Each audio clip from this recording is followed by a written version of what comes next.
नमस्कार भाई बहनों, आज हम पढ़ेंगे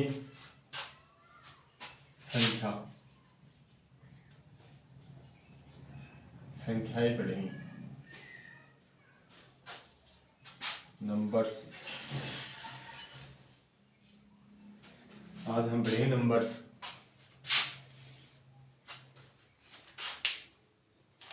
तो हमारे कौन कौन से नंबर सामने आते हैं और हम स्टार्टिंग नंबर से करते हैं। बचपन से नंबर ही पढ़ते आते हैं। तो पहला आता है हमारा प्राकृत संख्या।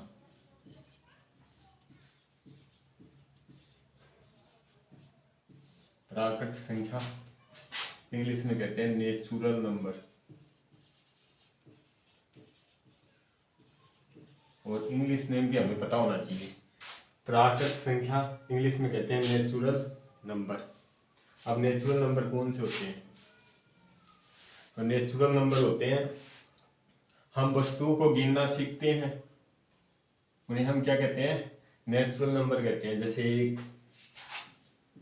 2, 3, 4, 5, 6 ये चलती रहती है। अब प्राकृत संख्या में क्या क्या आता है? प्राकृत संख्या में क्या क्या आता है? कौन कौन सी संख्या आती है? एक तो आती है हमारी अभाज्य संख्या। अभाज्य संख्या जिसको हम इंग्लिश में कहते हैं प्राइम नंबर।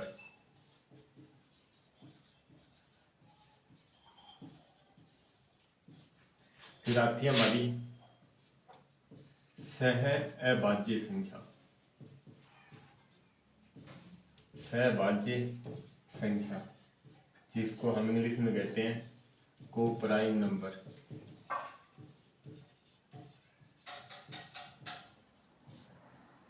फिर आती है हमारी भाज्य संख्या।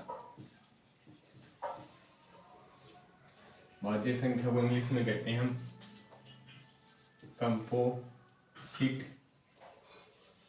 Composite number. फिर आती है हमारी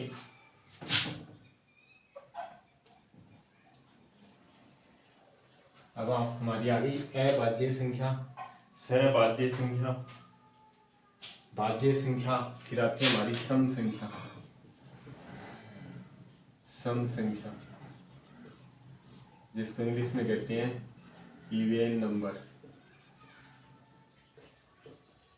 और एक आती है हमारी विषम संख्या जिसको इंग्लिश में कहते हैं ओड नंबर।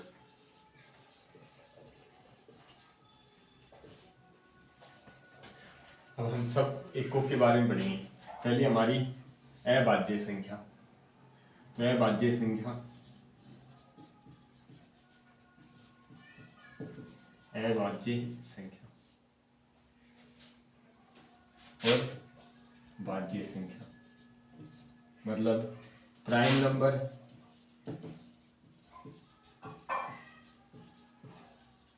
और कंपोजिट नंबर। तो अभाज्य संख्या किसको कहते हैं? जैसे हम प्राकृत संख्या 1 से स्टार्ट करते हैं, जैसे 1, 2, 3, 4, 5, 6 इनमें देखते हैं हम। जैसे 1 है अभाज्य संख्या की परिभाषा होती है ऐसी संख्या जिसके सिर्फ 2 ही गुणनखंड हो। कितने गुणनखंड हो? सिर्फ 2 ही गुणनखंड हो। तो 1 की गुणनखंड करो, 1 का तो 1 में तो 1 का ही भाग जाता है, दूसरा कोई गुणनखंड है नहीं। 2 की बात करें तो 2 में 1 का भाग जाता है, 2 का जाता है। 3 की बात करें 1 का जाता है, 3 का जाता है। 4 की गुणनखंड की बात करें तो 1, 2 और 4 तीनों भाग जाता है। 5 की करें तो 1 का जाता है, 5 का जाता है। 6 की बात करें 1 का जाता है, 2 का भाग जाता है और 3। इन तीनों से विभाज्य। तो अभाज्य संख्या की क्या परिभाषा होती है? जिसके सिर्फ सिर्फ दो ही गुणनखंड हो, दो ही गुणनखंड हो। और भाज्य की बात करें, दो से अधिक गुणनखंड हो, दो से अधिक गुणनखंड हो, दो से अधिक गुणनखंड हो। अभाज्य संख्या बारे में हम ये भी कह सकते हैं, एक का भाग जाए और एक खुद स्वयं का भाग जाए तो वो क्या कहलाती है? अभाज्य संख्या कहलाती है। प्रसिद्ध सी बात याद रखो, सिर्फ दो ही गुणनखंड हो और दो से अधिक गुणनखंड हो भाज्य संख्या। जैसे देख लो, यहाँ तो एक का एक ही गुणनखंड है, तो ये क्या नहीं है? अभाज्य संख्या नहीं है। और ये भाज्य संख्या भी नहीं है। एक ना तो भाज्य संख्या है ना अभाज्य संख्या है, क्योंकि ना तो इसके दो गुणनखंड है और न ही दो से अधिक गुणनखंड है। फिर बात करते हैं दो की, तो दो के तो दो ही गुणनखंड है, तो अभाज्य संख्या दो क्या है? अभाज्य संख्या। फिर तीन की बात करते हैं, तीन क्या है? अभाज्य संख्या। फिर चार के तो तीन गुणनखंड है, तो ये क्या है? चार भाज्य संख्या। पांच अभाज्य संख्या। छह भाज्य संख्या।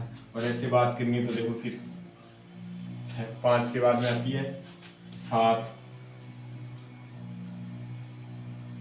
फिर 11, फिर 13, फिर 17, फिर 19, फिर 23, फिर 29, फिर 31, फिर 37, फिर 41, 43, 47। तो देखो कितनी संख्याएं होती हैं 1 से 50 के बीच में। 1 2 3 4 5 6 7 8 9 10 11 12 13 14 15। 1 से 50 के मध्य अभाज्य संख्या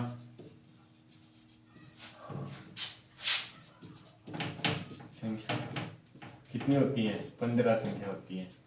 और 50 से 100 के मध्य अभाज्य संख्या कितनी होती है? 10 होती है। कुल 25 संख्या होती है 100 तक। कुल कितनी संख्याएं होती हैं? 25 संख्याएं होती हैं। अब एक को छोड़कर और अभाज्य संख्या को छोड़कर बाकी सभी संख्याएं क्या होती हैं? भाज्य संख्या होती हैं। क्या होती हैं? भाज्य संख्याएं होती हैं। तो आपको पूछे सबसे छोटी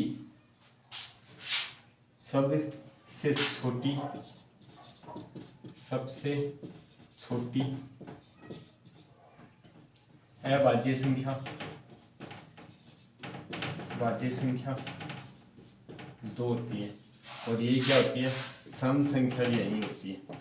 दो को छोड़कर बाकी कोई अभाज्य संख्या सम संख्या नहीं होती। दो ही एक ऐसी संख्या है जो सबसे छोटी अभाज्य संख्या भी है और सम संख्या भी है।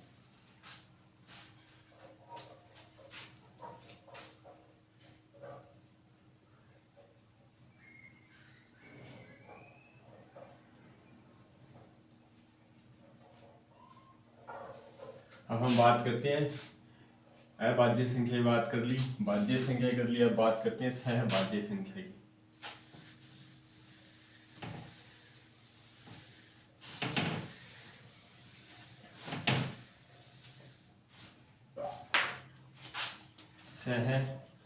सहभाज्य संख्या की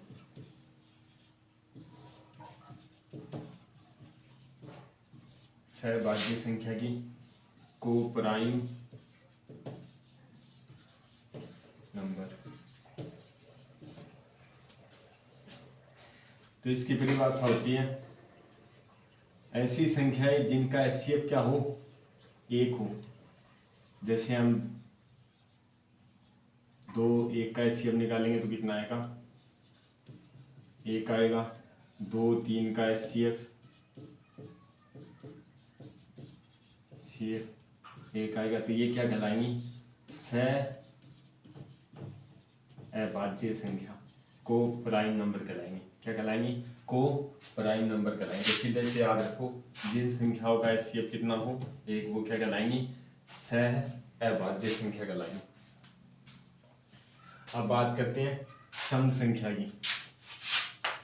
सम संख्या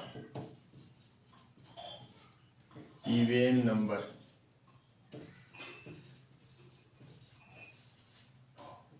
इवेन नंबर सम संख्या कौन सी होती है? वह संख्याएं जो दो से विभाज्य हो। किससे विभाज्य हो? दो से विभाज्य हो, दो से विभाज्य हो, वो संख्याएं सम संख्या कहलाती है। जैसे 2, 4, 6, 8 और संख्याएं बात करें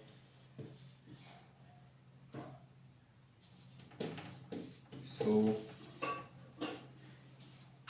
और एक दूसरे भी हैं कि जिनके इकाई अंक 2, 4, 6, 8, 0 वह संख्या कौन सी कहलाती हैं? सम संख्या कहलाती हैं। और सम संख्याओं को छोड़कर बाकी क्या होती हैं?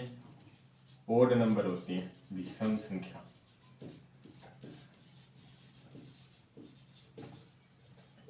ओड नंबर जो संख्याएं दो से विभाज्य नहीं हो वो क्या कहलाएंगी? ओड नंबर कहलाएंगे। जैसे 1, 3, 5 ये संख्या क्या कहलाएंगी? Odd number कहलाएंगी। ये हो गई हमारी प्राकृत संख्या कंप्लीट।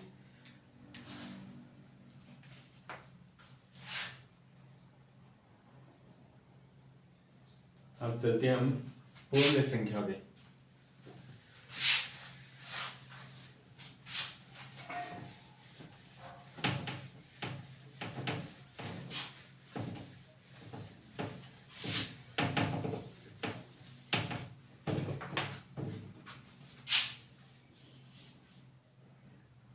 तो अब किस पे चलते हैं?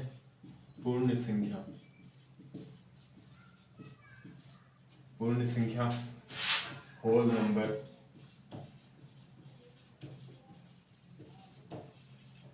Whole number. पूर्ण संख्या इंग्लिश में क्या कहते हैं? होल नंबर कहते हैं। अगर हम प्राकृत संख्या में शून्य शामिल करते तो वो क्या कहलाएंगी? पूर्ण संख्या कहलाएंगी। और प्राकृत और पूर्ण संख्या में सिर्फ अंतर होता है शून्य का। किसका अंतर होता है? शून्य का अंतर होता है। पूर्ण और प्राकृत संख्या में शून्य का अंतर होता है। तो पूर्ण संख्या कौन सी हो गई? 0, 1, 2, 3, फिर ये भी चलती रहेंगी। ठीक है। अब पूर्ण संख्या के बाद में हम करते हैं पूर्णांक संख्या, जिसको इंग्लिश में कहते हैं हम इंटीजर नंबर। Integer number. अब पूर्ण संख्या की बात करें तो पूर्ण संख्या में आ जाती है, जैसे आ जाती है पूर्ण संख्या आ जाती है पूर्ण संख्या, और क्या आ जाती है? प्राकृत संख्या।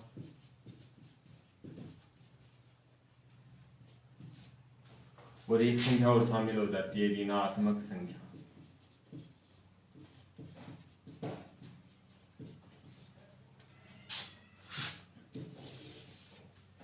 शून्य ये ऐसे चलती रहती है, इधर माइनस की चलती रहती है। तो इसमें क्या शामिल हो जाता है? ऋणात्मक और धनात्मक संख्या क्या कहलाती हैं?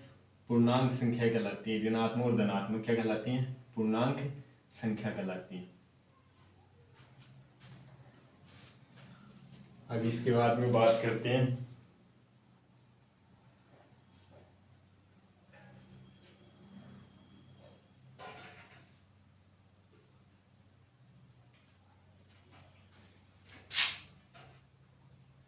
बात करें तो पूर्ण संख्या और प्राकृत संख्या।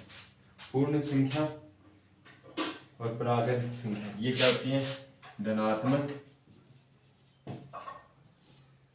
क्या होती है? धनात्मक।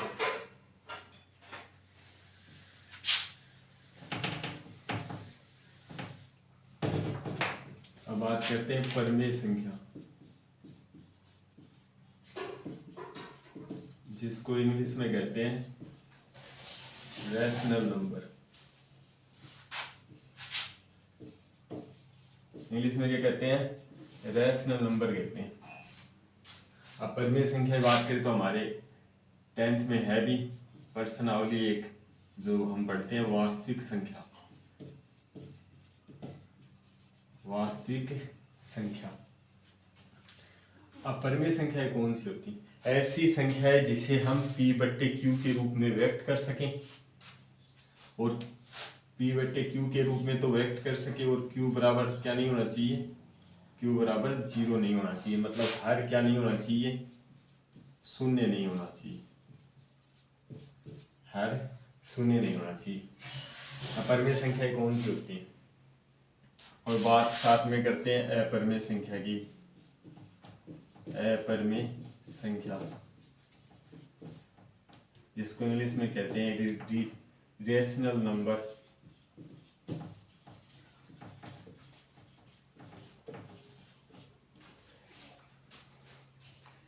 अपरिमेय और अपरिमेय में क्या अंतर होता है? अपरिमेय संख्या का दशमलव प्रसार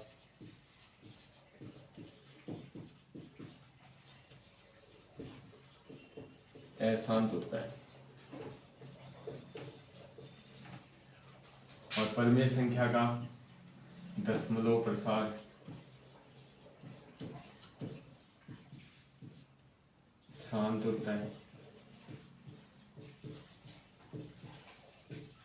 साथ में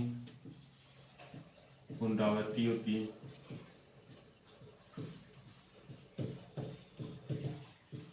दशमलव प्रसार की क्या होती है? दशमलव प्रसार की पुनरावृत्ति होती है। दशमलव प्रसार शांत होता है, दशमलव प्रसार की पुनरावृत्ति होती है, और दशमलव प्रसार अशांत होता है, और दशमलव प्रसार की क्या नहीं होती? पुनरावृत्ति नहीं होती। जैसे देखो √25 है, उदाहरण √25, 5, 7, 9, ये सभी क्या है? परिमेय संख्या है। अगर रूट से बाहर निकालोगे तो कितना आ गया? 5 आ गया। तो 5 एक क्या है? परिमेय संख्या है। और यहाँ √2, √3, 3√2 ये क्या होती है? 0, 2, 3, 4, 5, 6, 3, 4, 5, 7, 8, 3, 2, 1 ये चलती रहती हैं ऐसे। इनका देखो दशमलव प्रसार की क्या नहीं हो रही? यहाँ पे पुनरावृत्ति नहीं हो रही, और अशांत भी है। और यहाँ पे बात करें तो 0.36 दशमलव प्रसार शांत हो गया। नहीं, 2.34, 3, 4, 5, 3, 4, 5 ऐसे चलता रहता है। देखो 3, 4, 5 फिर से वापस से 3 से स्टार्ट हो गया, फिर वापस 3 से स्टार्ट हो गया। तो यहाँ क्या हो रही है? क्या हो रही है? पुनरावृत्ति हो रही है। तो इसे हम क्यों कहते हैं परिमेय संख्या? क्योंकि इसे हम P/Q के रूप में व्यक्त कर सकते हैं। किसके रूप में व्यक्त कर सकते हैं? P/Q के रूप में व्यक्त कर सकते हैं। ये तो क्या हो गई हमारी परिमेय संख्या, और ये क्या हो गई हमारी अपरिमेय संख्या। एक याद रखना, पाई क्या होता है? पाई अपरिमेय संख्या होता है। और पाई का मान होता है 22/7। 22/7 क्या होता है? परिमेय संख्या होता है।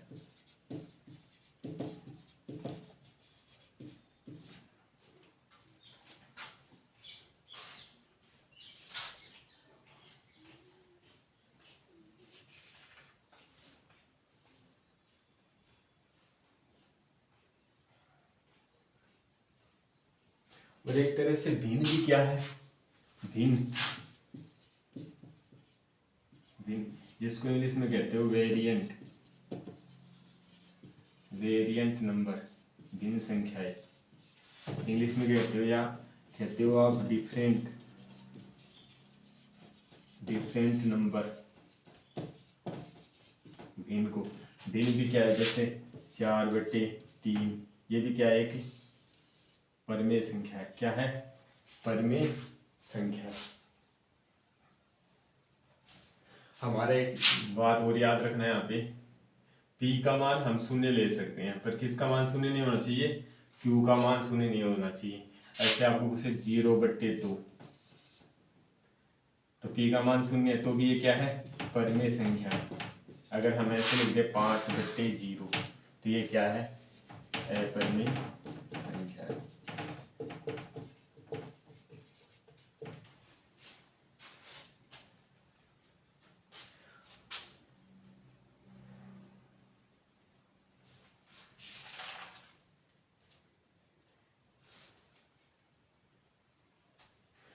अब एक बात और है यहाँ पे, जैसे परिमेय संख्या को, अपरिमेय संख्या को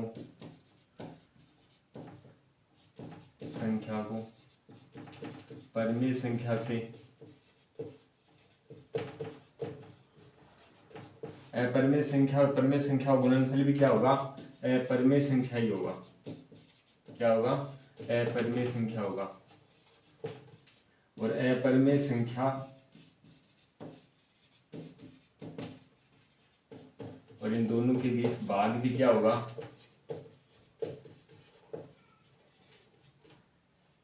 अपरिमेय संख्या ही होगा। चाहे प्लस की बात करो चाहे माइनस की, क्या होगा, दोनों संख्याओं के बीच में अपरिमेय संख्या ही होगा। अब इन सब से मिलकर क्या बनती है,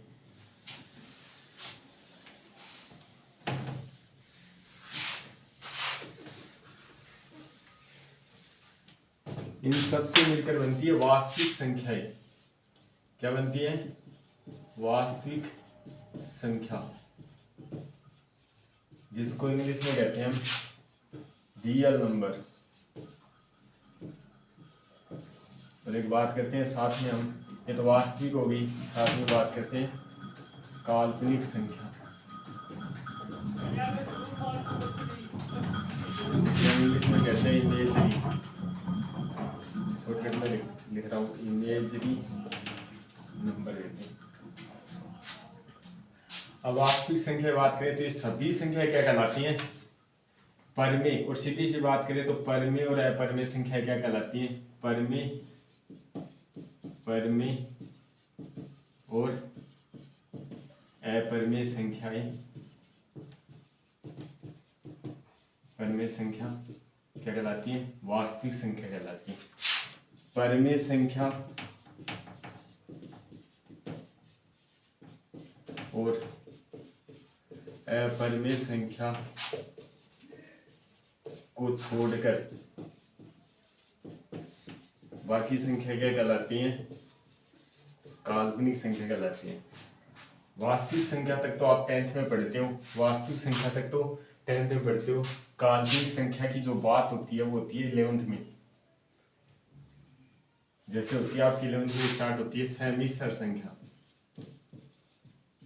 समिश्र संख्या जिसको इंग्लिश में कहते हो कॉम्प्लेक्स नंबर, कॉम्प्लेक्स नंबर। समिश्र संख्या हम कैसे व्यक्त करते हैं, जैसे x प्लस आइटा y, ये तो होता है इसका वास्तविक भाग, ये होता है काल्पनिक भाग। अब यहाँ पे x y है तो वास्तविक संख्या ही, वास्तविक संख्या ही, पर y की क्या लग गया, आइटा लग गया। आइटा लगने से ये क्या हो गई, काल्पनिक पार्ट हो गया। क्या हो गया, काल्पनिक पार्ट हो गया, इमेजरी पार्ट हो गया। तो हमने पढ़ ली 10वीं तक की, क्या पढ़ ली, कहाँ तक पढ़ ली, वास्तविक संख्या, और 11th की बात कर ली समिश्र संख्या की।